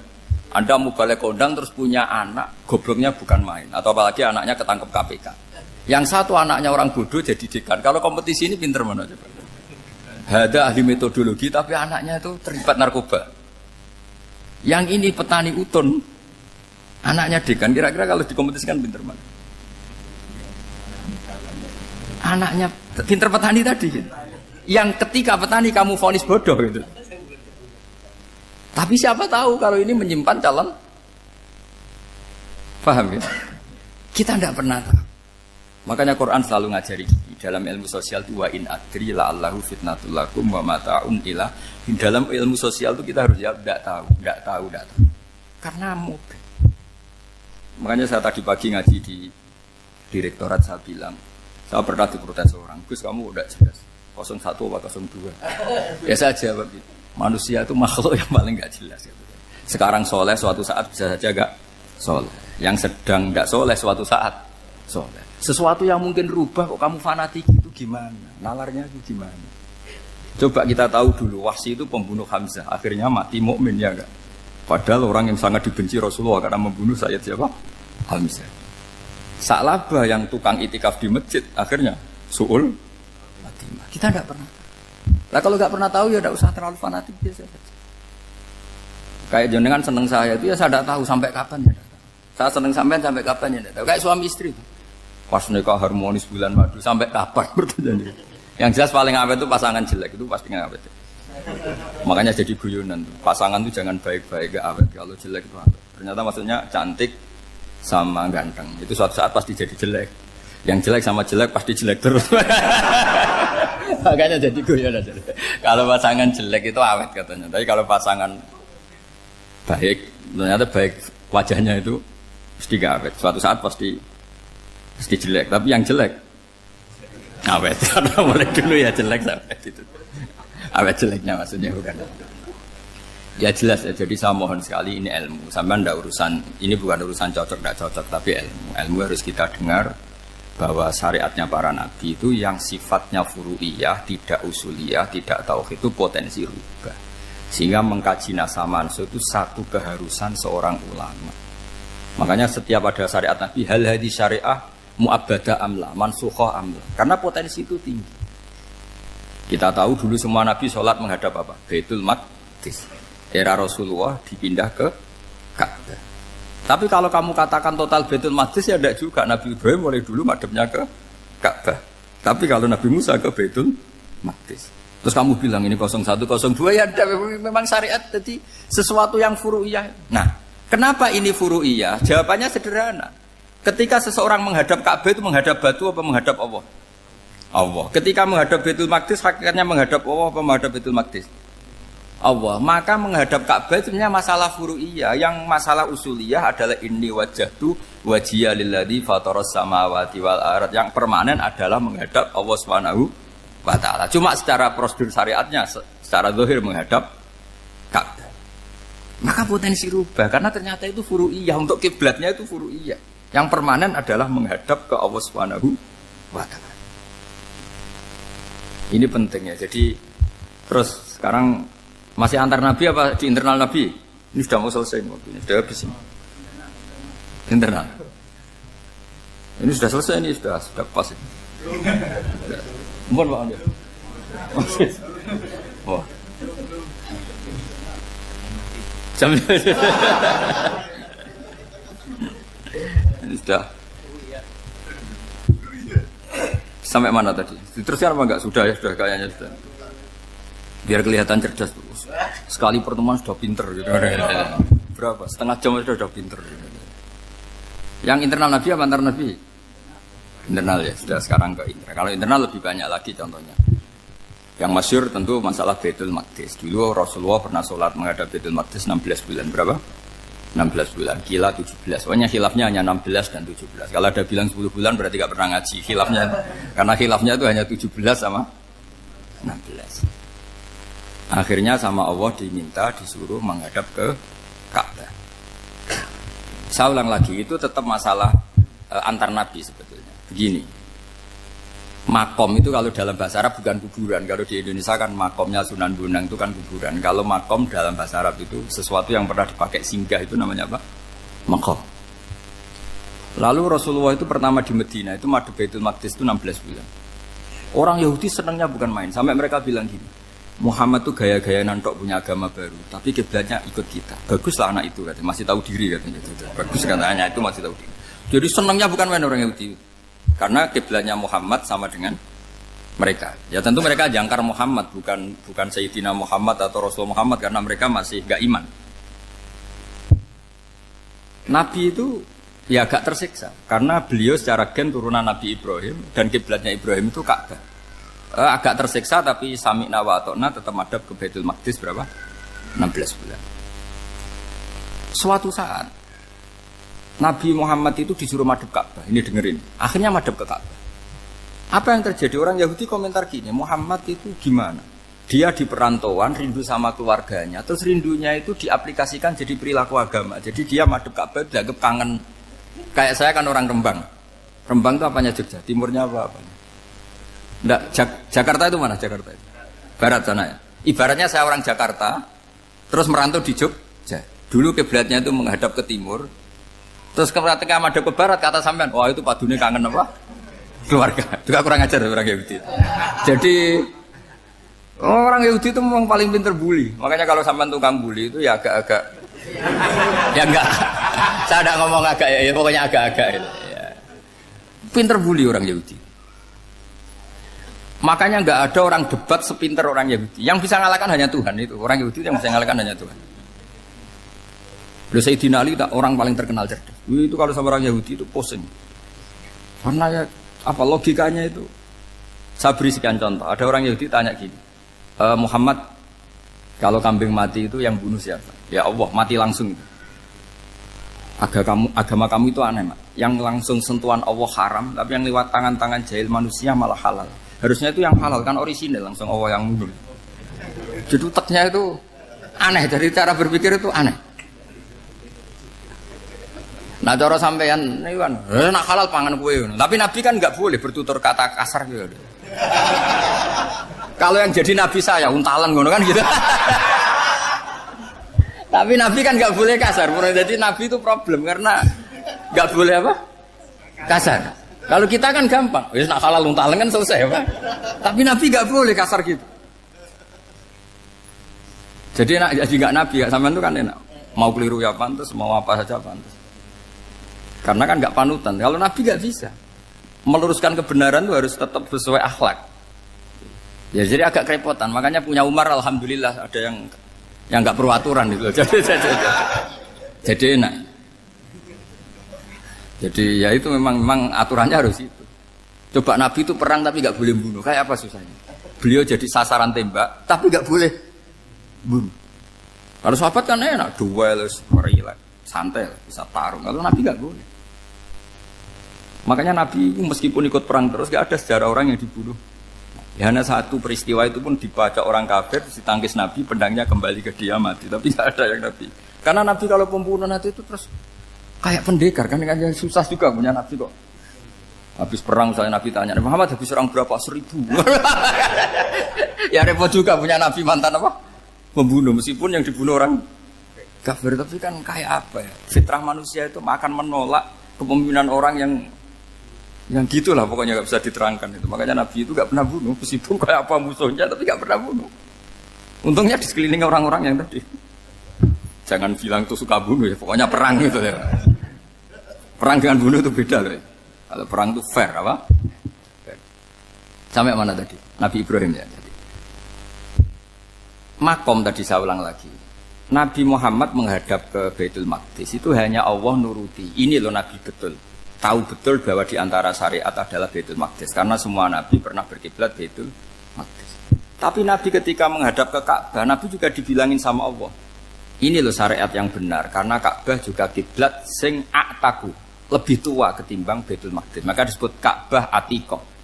Ilal Baitil Atiq. Kalau Quran bahasakan Ka'bah apa? Wal yatawafu bil Baitil Atiq. Atiq itu tua sekali. Ya sudah. Ketika berstatus tua itu orang Yahudi seneng, mergo roh kelirune Muhammad. Mereka nantang, Muhammad ayo debat terbuka. Nabi rawuh. Bagaimana Anda bilang Ka'bah itu kiblat tertua? Wong Ka'bah itu pertama yang menghadap sana itu ya kamu. Semua Nabi menghadapnya ke Baitul Maqdis. Terus Nabi Muhammad mulai berargumentasi ilmiah tadi. Enggak, Ka'bah itu kiblatnya Ibrahim. Jadi Ibrahim dulu itu yang mulai dulu kiblatnya itu di Ka'bah. Terus orang itu tanya, buktinya apa? Terus dijawab, fihi ayatum bayinatum maqam Ibrahim. Ternyata di situ ada jejak kakinya Nabi Ibrahim, yaitu batu yang diinjak beliau ketika bangun Ka'bah. Itu argumentasi ilmiah. Lah barang orang Yahudi kehilangan ilmu, itu gobloknya orang Yahudi. Makanya yang bisa mengalahkan Yahudi hanya Allah Subhanahu wa taala. Luang Ibrahim saja golongan kita, pengikut kita. Ibrahim itu pengikut Yahudi. Wah, itu Nabi mulai senyum-senyum, mulai tertawa-tawa. Wah, itu goblok, orang terdidik. Karena itu ibaratnya kayak kamu bilang Soekarno itu pengagum Puan Maharani. Kira-kira seperti itu. Soekarno itu pengikut Puan. Karena Yahuda itu Yahuda bin Yakub bin Ishak bin Ibrahim. Saya ulang lagi ya, nasabnya Yahudi ya Pak. Yahuda bin Yakub bin Ishak bin Ibrahim. Jadi Ibrahim itu mbah keempat dari Yahuda. Tapi karena mereka kalah debat, Ibrahim itu pengikut Yahudi. Itu sama dengan bilang apa? Soekarno itu pengikut Puan Maharani. Itu kan jadi aneh. Atau Gus Dur pengikut Mbak Yeni. Atau Basim Masari pengikut Mbak Yeni. Itu kan aneh. Wah, akhirnya sama Allah diingatkan. Makanya ada ayat ha antum haula hajjatum fi malakum bi ilm falimatu hajuna fi ma laysa lakum bi ilm. Perjanjian debat ini semuanya harus ilmiah. Tapi kenapa perdebatan Anda malah ndak ilmiah? Akhirnya orang Yahudi iftadohu, malu semua. Wah, semuanya Muhammad. Itu satu-satunya kekalahan orang Yahudi. Tapi ayat-ayat seperti ini itu enggak populer. Ayat ha antum haula'i hajjatum fi malakum bi ilm falimatu hajuna fi ma laysa lakum bi. Jadi Islam, betapa hebatnya Islam. Kalau debat harus ilmiah. Dan Kanjeng Nabi menantang, ini perjanjian kita debat ini ilmiah. Kenapa sekarang jadi tidak ilmiah? Yaitu kamu mengatakan Ibrahim itu pengikut Yahudi. Padahal Ibrahim dengan Yahudi itu dulu Ibrahim. Makanya Yesus kalah, man. Tapi tetap ra Islam. Tapi nah, makanya terus Ka'bah dibuktikan ketuaannya lewat apa? Fihi ayatum bayinatum maqamu Ibrahim. Itu bukan makam kuburan. Karena makamnya Nabi Ibrahim tetap di Hebron, tempat di Palestina. Kira-kira itu Palestina. Jari Israel yang Israel bola menang di. Jari Israel yang Israel, jari Palestina yang saya pernah ziarah ke sana di Hebron. Di makamnya Nabi siapa? Ibrahim.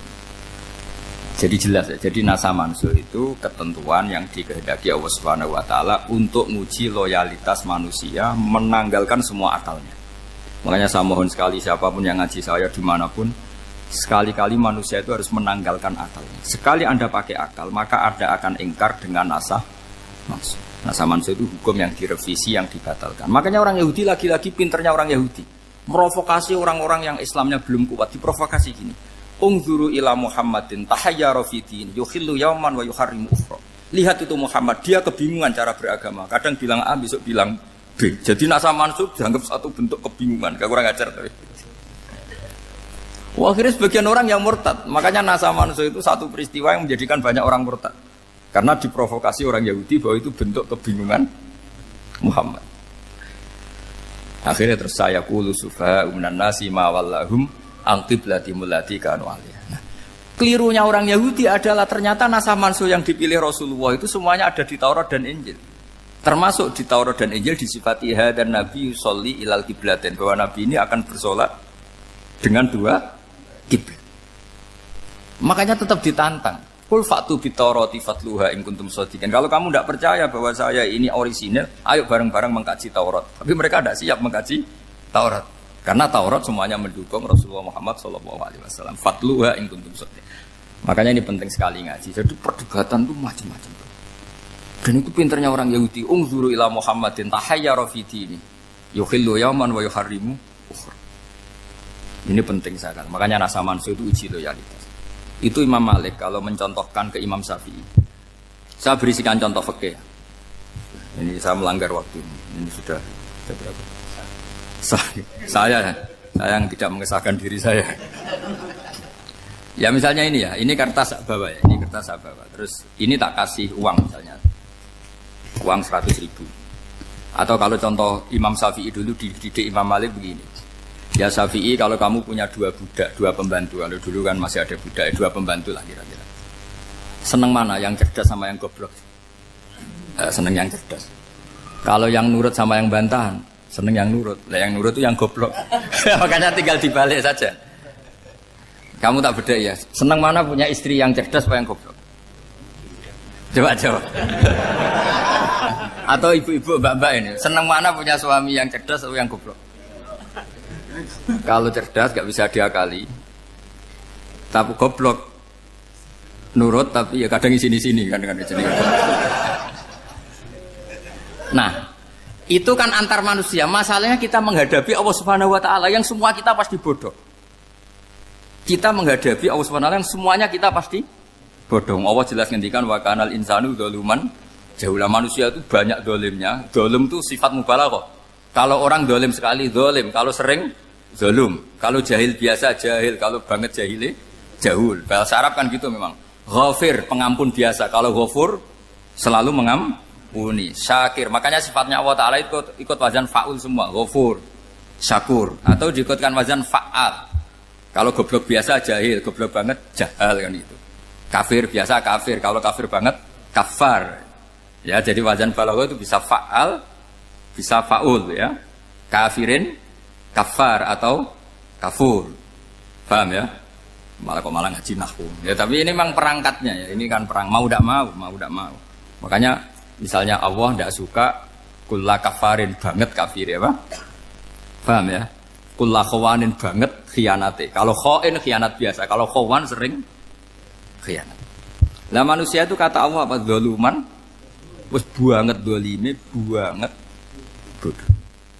Itu kalau yang ngarang hikam mencontohkan tuh gini, manusia itu pas bener saja salah, apalagi pas salah. Jadi manusia itu kata Imam yang ngarang hikam itu, man itu kanat mahasinhu masawiyah, fakih fala takunu masawihi masawiyah.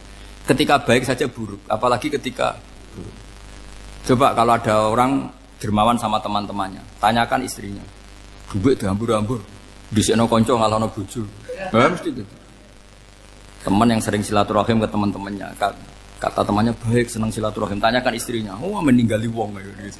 Jadi manusia pas baik saja ada buruknya, apalagi pas buruk. Makanya dulu bapak saya ngajarin saya istiqomah ya apik ya, tapi kadang-kadang nak keterusan itu ora istiqomah ngangkangi orang yo tidak punya kesempatan. Misalnya ada imam masjid ngimami terus sampai tua sampai mau mati, itu istiqomah apa tidak memberi peluang yang lain? Tidak jawab aja.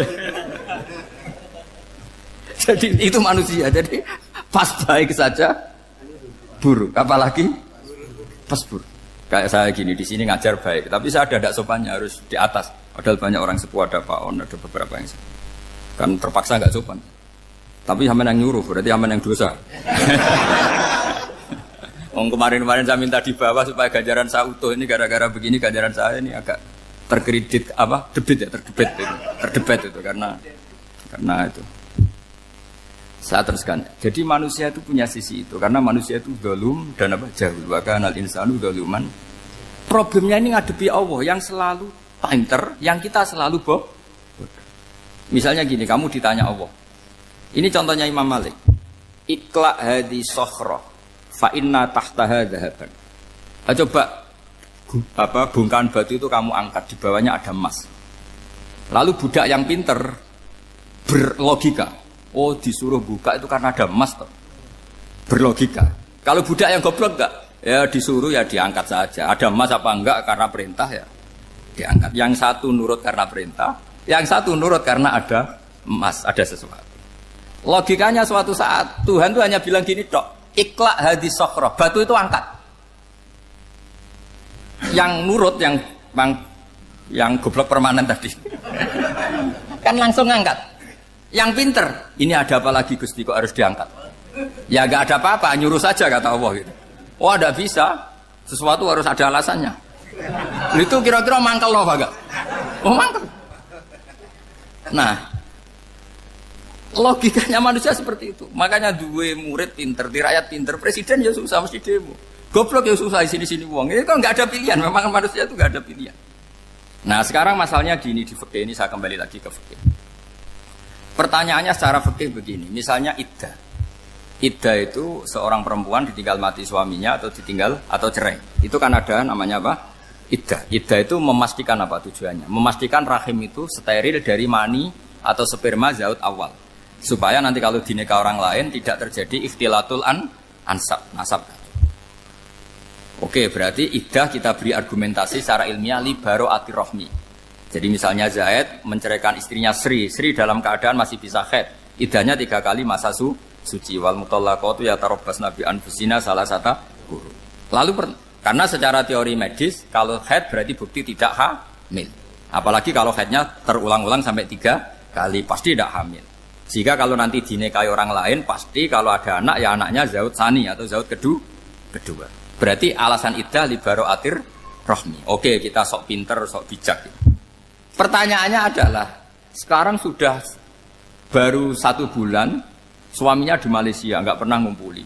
Dicek di medis juga berbukti tidak hamil. Apakah boleh tanpa iddah? Semua ulama mengatakan tidak boleh.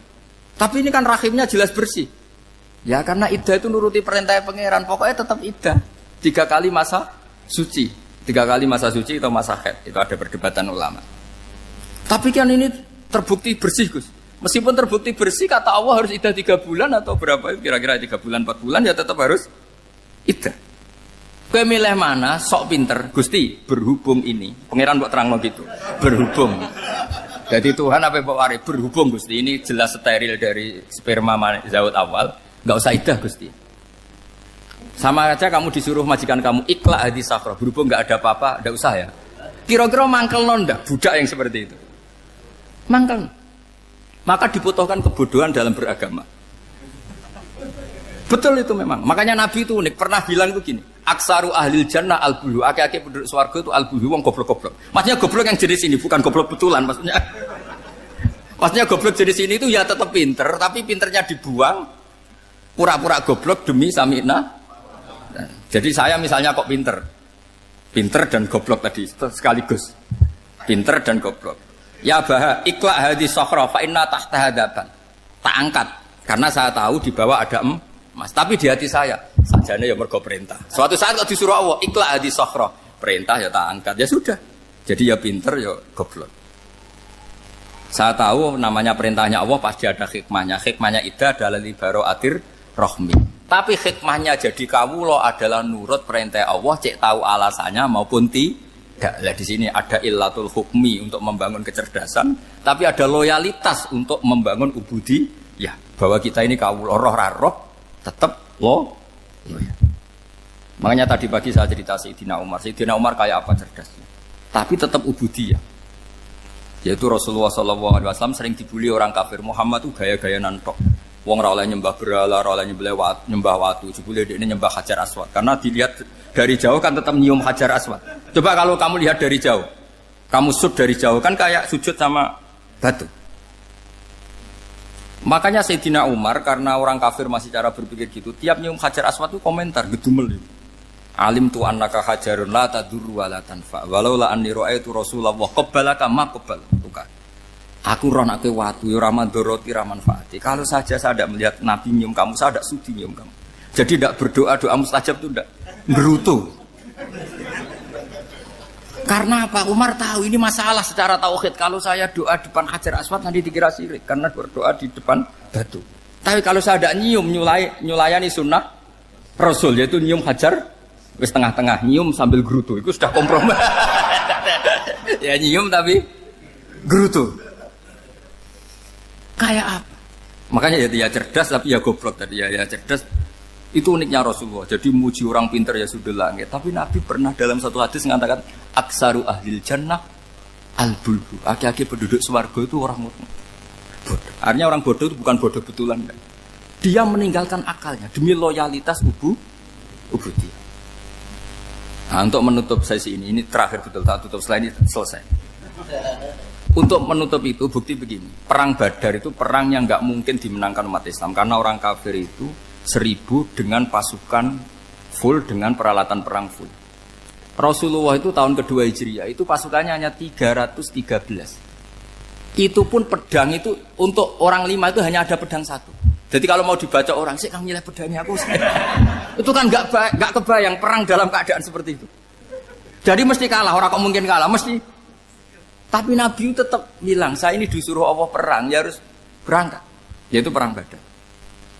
Kata para sahabat, ya Rasulullah ini nggak masuk akal, sudah nggak usah perang, ini nggak masuk akal, mau setor nyawa. Sudah gitu dadaan, nggak ada persiapan. Lucunya apa? Sahabat itu ketika Nabi tetap berangkat. La akhrujanna walau waqti. Nabi menginginkan saya tetap berangkat meskipun sendi. Setelah Nabi berangkat sekian meter, tuh sahabat ikut semua. Kata Nabi, lah kamu kok ikut? Ya ikut saja. Kata kamu mesti kalah. Ya anggap saja setor nyawa. Demi loyalitas pada jenengan. Itu makanya nggak ada periode sebaik periode sahabat. Tapi yang gerutunya jalan. Karena gerutu ini bawaan ilmiah. Makanya kita loyal sama presiden. Tapi yang nggak cocok ya gerutunya jalan. Tapi bawaan mencintai Indonesia tetap jaga stabilitas. Itu bawaan cinta Indonesia, bukan cinta pejabatnya kadang. Gerutunya jalan.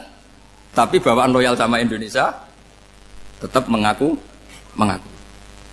Bawaan loyal sama Rasulullah tetap ikut perang. Bawaan akal karena nggak masuk akal ya gerutu. Dan itu uniknya Quran itu mengapresiasi itu dan dianggap nggak masalah.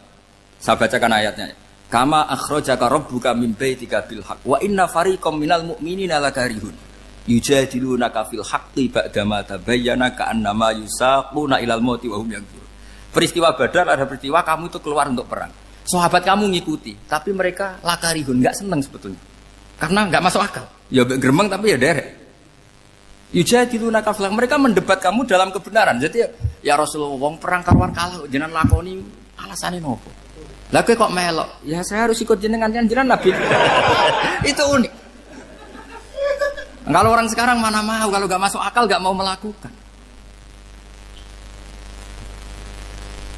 Coba misalnya istri kamu belajarnya dikurangi. Anggap saja petualangan latihan hidup di masa lalu. Gak mau. Padahal petualangan itu hal yang indah. Petualangan itu kan hal yang indah. Kan gak mau. Oh ngirit aja alasan. Tapi lucunya kalau dijak camping bermiskin-miskin di hutan mau. Karena karpe dhewe, tapi tak suami yang ngongkon. Ayolah seminggu ini kita model miskin, anggap saja petualangan masa lalu. Enggak mau. Karena pinter, apa? Coba kalau bodoh. Ya ngono ya apa-apa Mas. Tapi resiko nak bodoh, pas kamu sakit ya dibiarin. Karena dia melihat sakit kan biasa, namanya manusia. Jadi makanya ini pilihannya susah, hidup itu masih susah makanya ini.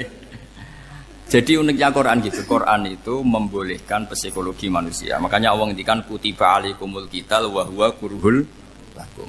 Ya saya tahu kamu tidak suka perang. Allah yang ngakui bahwa kurhul enggak apa-apa. Tapi ketidaksenangan kita harus dilawan demi mengikuti Allah dan misalnya perempuan Allah juga gitu. Wa ashiruhunna bil ma'ruf. Gauli istri kamu muamalah secara baik. Kata Allah fa in karihtumuhunna fasa antakrahu syai'a wa ja'alallahu fi khairan katsira. Mungkin ada watak yang kamu tidak suka, tapi di situ ada kebaikan. Allah ngaku yang namanya suami mesti ada watak yang enggak suka dari istrinya. Juga sebaliknya lebih banyak lagi yang suami istri kamu enggak suka watak kamu. Juga enggak suka hidung kamu, wajah kamu banyak lah yang enggak disuka. Tapi demi kestabilan negara suami istri ini, mereka loyal, justru itu bagus. Maka jagalah ilmu, juga jagalah loyalitas.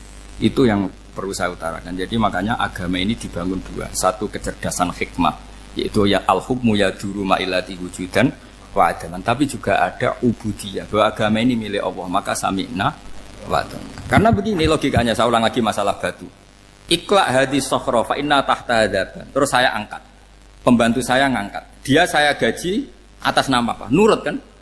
Atas nama menemukan emas apa atas nama nurut? Menurut, karena emas itu juga penemuan saya, milik saya. Ngangkat batu yang nggak ada emasnya juga atas nama nurut. Jadi rapot yang saya berikan ke pembantu saya itu tentang nurut dan tidak nurut. Saya kan tidak peduli dengan cerdas dan tidak cerdas. Itu kan tidak sesuatu yang menguntungkan saya. Nah Allah juga gitu. Kecerdasan kamu, pinter kamu itu tidak menguntungkan Allah Subhanahu wa Ta'ala. Karena Allah itu tidak butuh pinter kamu, cerdas kamu. Allah hanya butuh mental ubudiyah kamu. Makanya Allah mensifati nabinya hanya subhanalladzi asra bi abdihi, karena status tertinggi manusia adalah sifat Nah, makanya ya Tuhan nafsul mutmainnah irji'i ila rabbiki radhiyatam mardiyah fadkhuli fi ibadi. Berstatuslah sebagai hamba baru wadkhuli jannah. Nah, kalau kamu berstatus hamba ya harus baik, enggak usah kakek bantah. Coba kalau kamu rasional, ya Allah kenapa bikin surga nanti-nanti? Engkau kan bikin sekarang, ngapain repot-repot nanti? Jadi kacau semua agama. Makanya yang perlu didahulukan adalah status ya Tuhan nafsul mutmainnah irji'i ila rabbiki radhiyatam mardiyah fadkhuli fi ibadi. Masuklah berstatus sebagai hamba saya. Khasnya hamba tadi, ya cerdas karena semua yang diperintahkan Allah pasti ada hikmahnya. Tapi kecerdasan ini kadang kita tinggalkan demi loyalitas ubudiyah. Terus ngoten mawon kula ngapunten ingkang kathah, mugi-mugi niki barokah. Wassalamualaikum warahmatullahi wabarakatuh.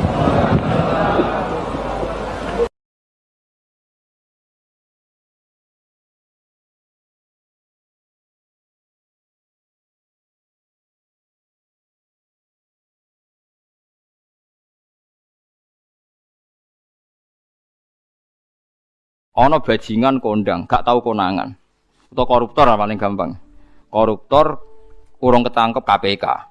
Terus dicolong. Iku sing njupuk barang ning omahe terus darani maling. Padahal luwih maling koruptore. Dieling-eling nggih, kula baleni malih iki pentinge ngaji ya. Dadi aja geman iktimat mbek barang sing ora wujud. Demokrasi itu tidak wujud. Hak asasi manusia ya tidak wujud. Ini tidak bisa Anda buat pegangan supaya nak ketemu Allah Subhanahu wa taala. Mergo barange ora wujud.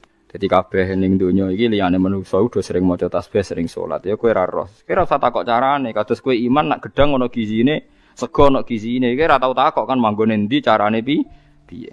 Dadi kabeh manuk, kabeh kewan malah maca tasbih. Sing ora jelas ya manungsa niku separuh maca tasbih, separuh ora. Nak kabeh kewan maca tasbih.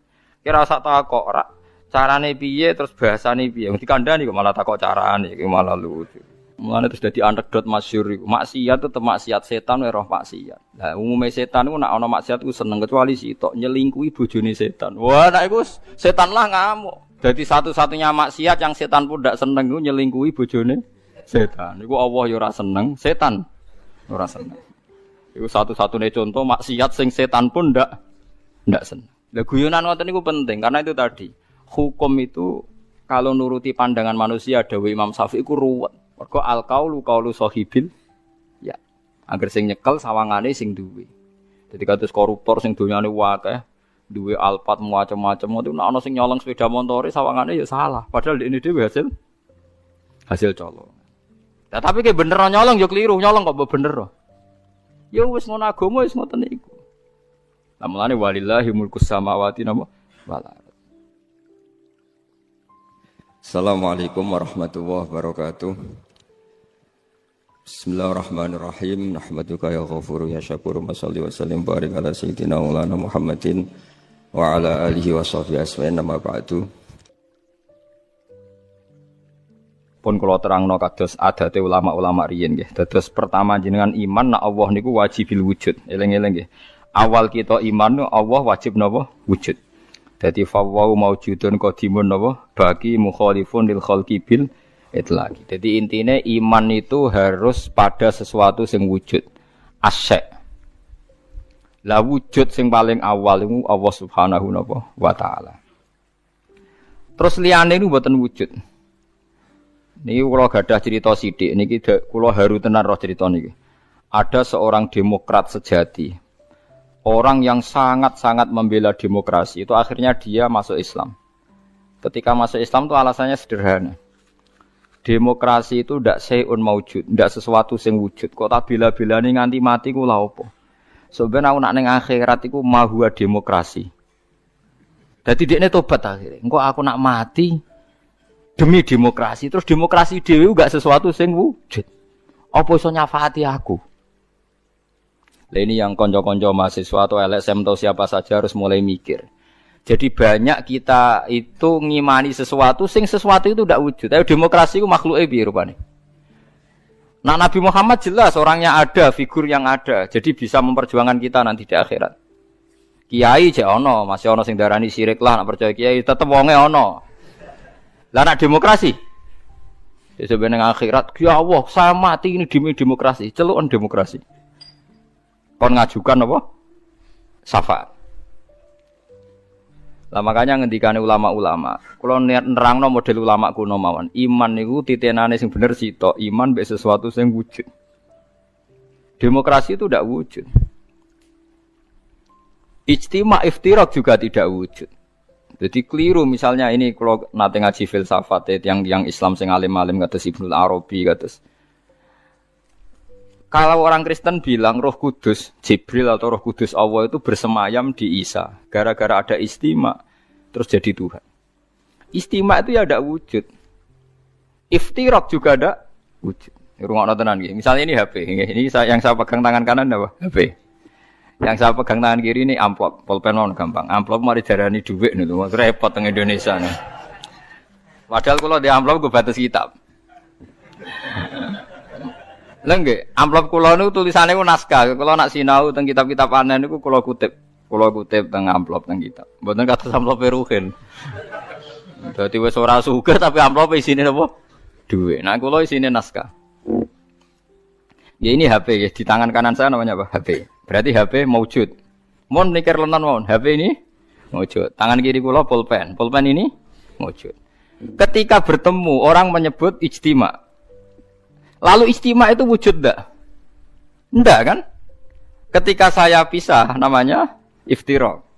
Jadi fal istima wal iftirak amroni nisbiyani la wujuda li dzatihima. Jadi jenenge kumpul lebih pisah itu sesuatu yang tidak ada.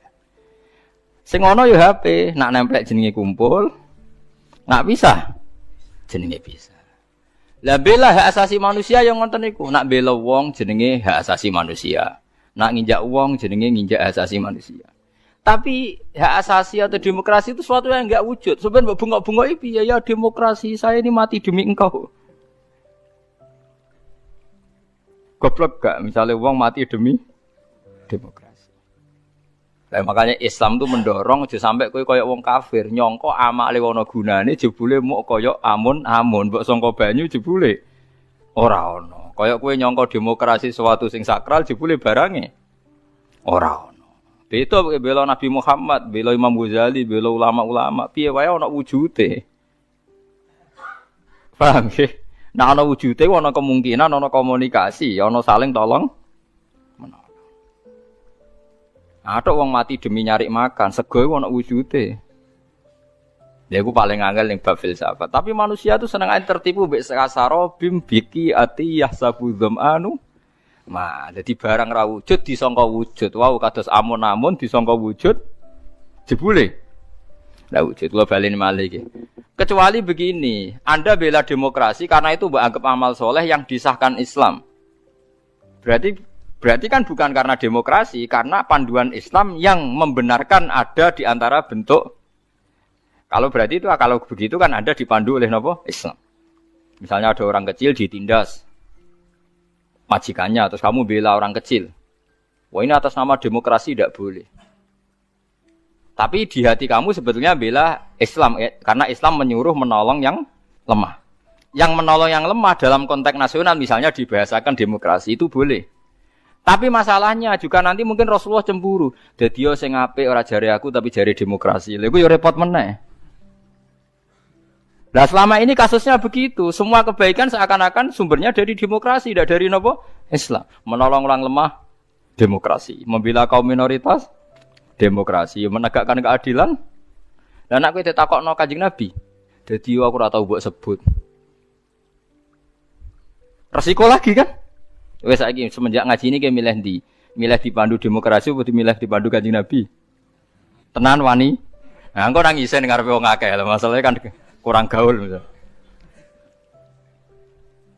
Nah, mulane wong kudu mikir, adinu aqlun waladina liman la kalala. Terus sing wujud iku HP, sing wujud iku pulpen. Nak ditemplekno jenenge kumpul, nak dipisah jenenge bisa. Tapi pisah mbek kumpul barang sing ora wujud.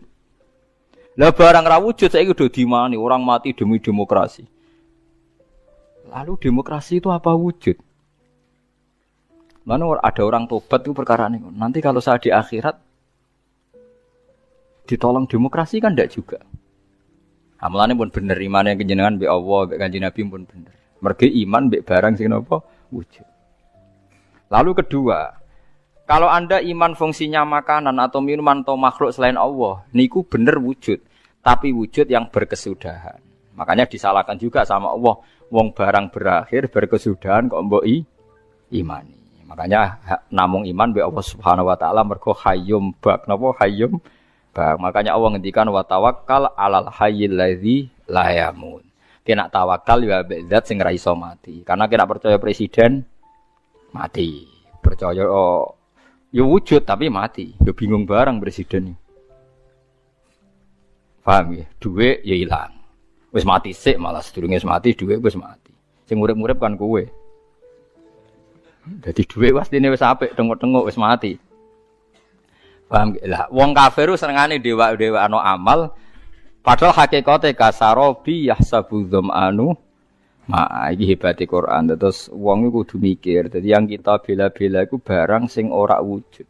Demokratisasi itu ndak wujud. Kita harus bersambung, kita harus punya visi bersama. Sebab biasa uni-unine kowe ketok saiki kowe wis jog ngaji kula niku mukmin. Mukmin niku pokoke nek cara Allah apik wis lakoni atas nama perintah Allah. Mergo iki demi barang sing wujud. Aja geman Allah ra mbok elok-elokno, mergo berarti kowe ngimani barang sing mboten wujud.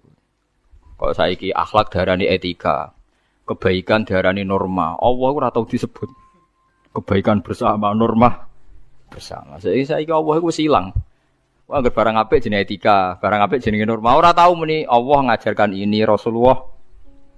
Suwe-suwe bahkan orang itu sampai bisa bayangkan tanpa agama karena merasa sudah bisa menemukan norma tanpa agama. Lucunya banyak santri yang ngikut itu. Ya itu musibah.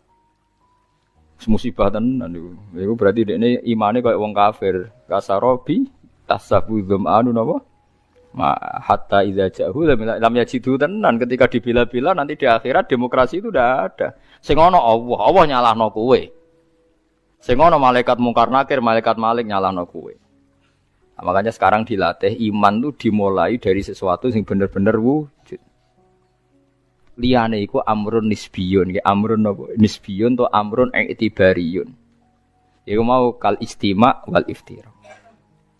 Amun saya paham ya, terus etika, norma, demokratisasi tidak sesuatu yang wujud. Iku ahwal. Ahwal itu ora iso nulung kowe.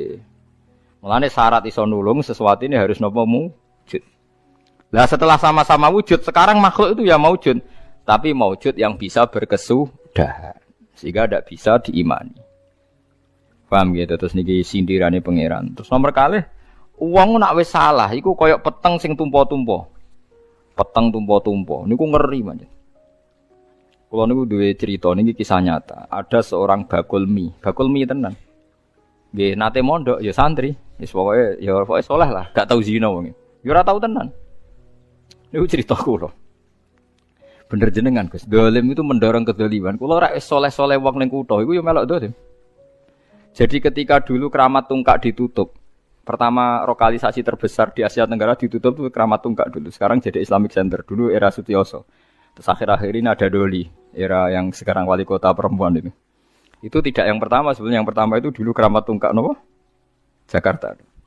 Ketika Sutioso gubernur itu kan saya ya Mbak. Karena dia kenal Yusuf Qaradawi. Saya itu karena ikut kenal anaknya Yusuf Qaradawi dulu ketika nerjemah Fiqh Zakat itu. Makanya Fiqh Zakat diterjemah itu yang biayai pemerintahan apa? DKI apa? Jakarta. Itu terus sekarang di Jawa Timur ditutup Doli itu. Itu lucu kejadiannya itu. Bakul mie itu janggal. Jadi karena di situ ada lokalisasi, supir taksi ya bisa nganterkan orangnya. Bakul mie ya laris mie-nya. Bakul pulsa ya lain. Padahal orang-orang ini tidak orang pezina. Sesuai dia mikir. Barang apa itu tutup mikir. Waduh pasar kuntek. Lu ke atas tuh berwajib. Lah itu lucunya. Lah itu kedzaliman. Bayangkan kalau kedzaliman itu sudah jadi sistem ekonomi. Nanti buka untuk bakul warung, untuk pulsa, untuk taksi, untuk becak. Jadi ternyata yang protes ketika Doli ditutup itu tidak hanya hidung belangnya. Orang-orang sekelilingnya yang nggak pernah zina juga ikut. Karena terus sepi. Paham? Lucu kan? Lucu betul. Ya lucu. Dia akhirnya mikir, astagfirullah. Wong santri elek tenan. Kulo nate ikut menyesal mergo terus tokone sepi. Lah zulumat tuh begitu. Kalau kadung dulumat pasti menarik dulumat-dulumat yang lain karena yang tidak ikut-ikut ya jadi ikut kan. Begitu juga sebaliknya kebaikan juga gitu. Misalnya Wali Songo tutup, wah itu travel pariwisata juga pusing, pebisnis Wali Songo juga pusing. Tukang parkir kawasan situ.